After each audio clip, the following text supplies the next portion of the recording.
Hey friends, how's it going? Thanks for stopping by for today's video. I feel like such like the cliche YouTuber when I say that, which I don't really consider myself a YouTuber, but here I am on YouTube, right? So if you're new and just checking out this video, hello and welcome. My name is Kat. I love to share the romance novels that I read here on my channel and give you bookish reviews, bookish content. My dog is always laying at my feet snoring. So if you love all things romance novels and the romance book community, you are in the right place.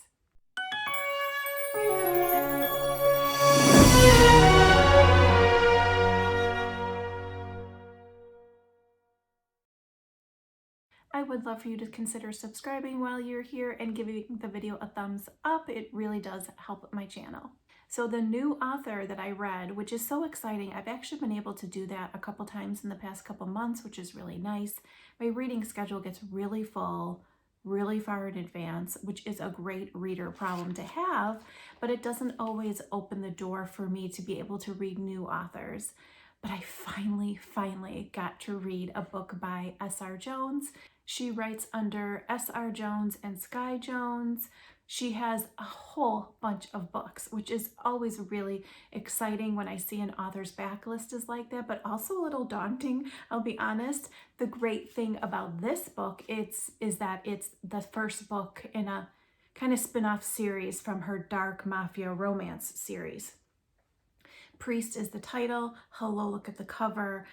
The book has been out for a little while, but when it came time, I was like, oh my gosh, I totally remember that cover. Did I tell you the book title? The book title is Priest.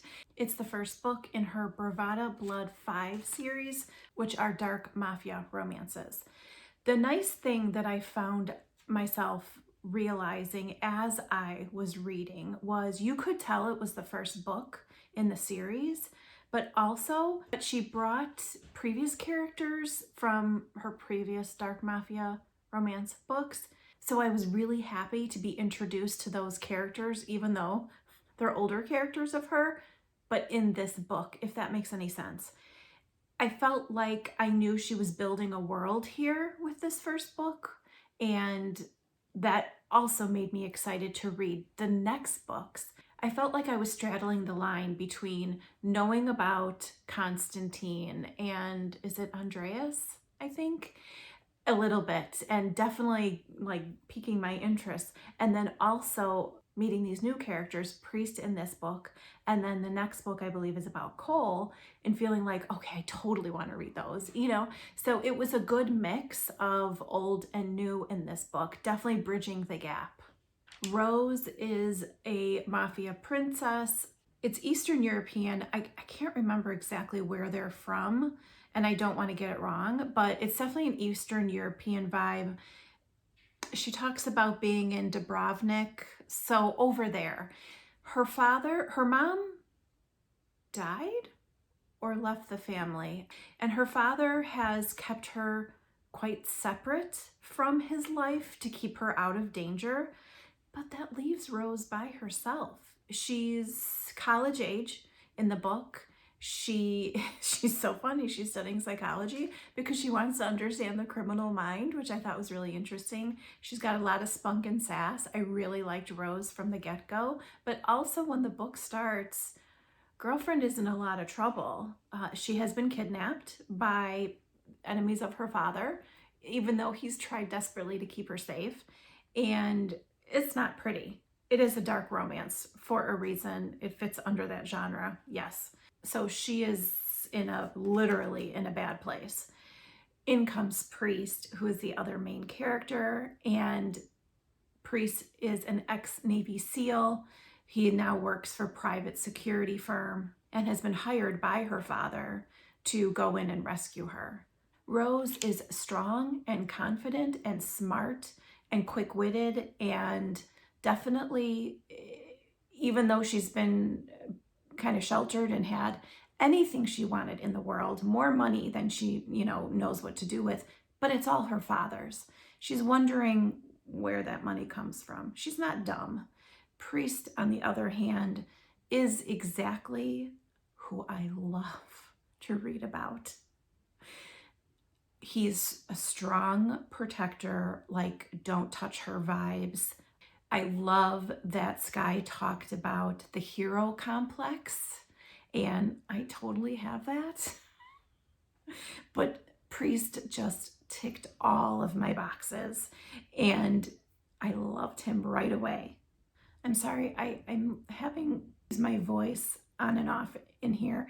The dryness in the house is affecting my voice. So even though we have a humidifier on our heating system, I don't think it's quite enough. So I might sound a little hoarse at different times. I apologize. Priest is effective.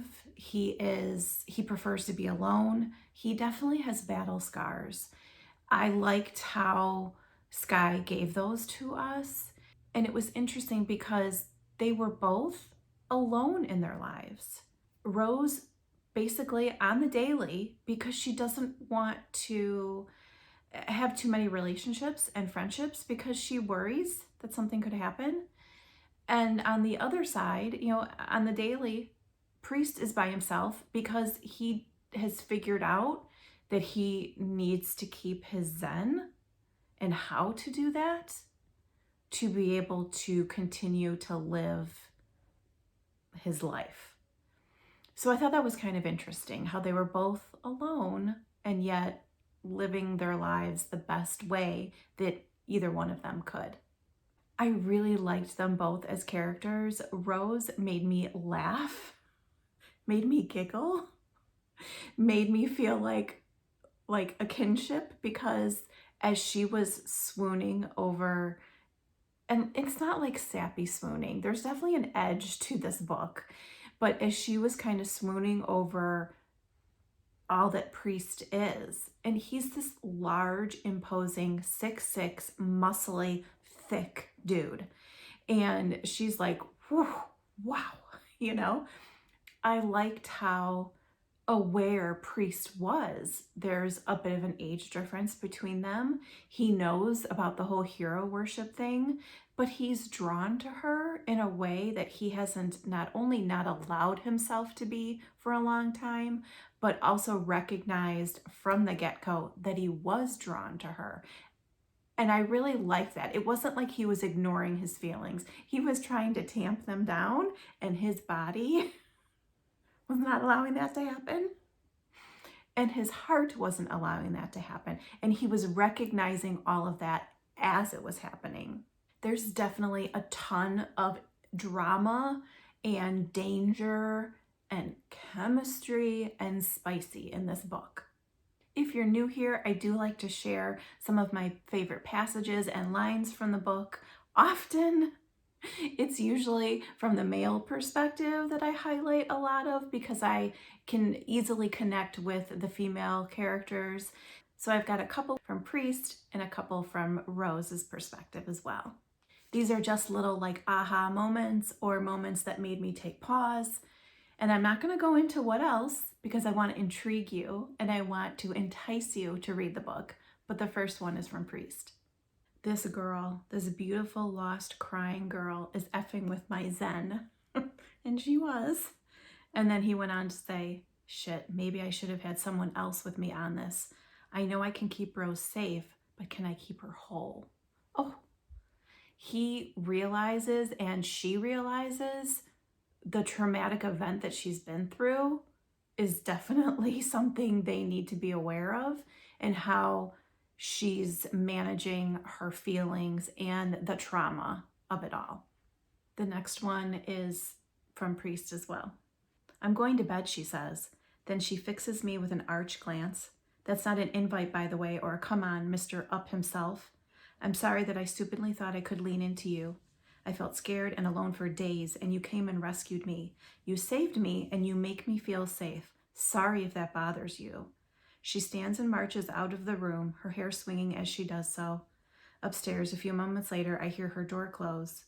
No slam, no temper tantrum, no brattish now. Just a lonely, scared, traumatized girl who wanted some humanity, and a man who hasn't any left in him to give. And these are from Roze. Once I'm finished, I lie on my bed and try to calm myself. The idea of being around lots of people while feeling this way is utterly terrifying. I'm unmoored, lost. I don't know what to think about anything anymore, and I'm scared. And a little bit later, still from Roze. Then, when I'm dressed and perfumed, I pull a comb through my unruly hair and use some serum that I find to shine it a little. Finally, I dab on some blush, a coat of mascara, and some natural lipstick. I smack my lips together and stare at myself a moment. Suddenly, I could cry. After thinking he must be anal, I truly appreciate Mr. Bianchi. For days, I felt unmoored, like nothing but a victim. On the run, unsafe, a moving target. Now, with the clothes, the makeup, and a dash of perfume, I feel like me. I have to tell you,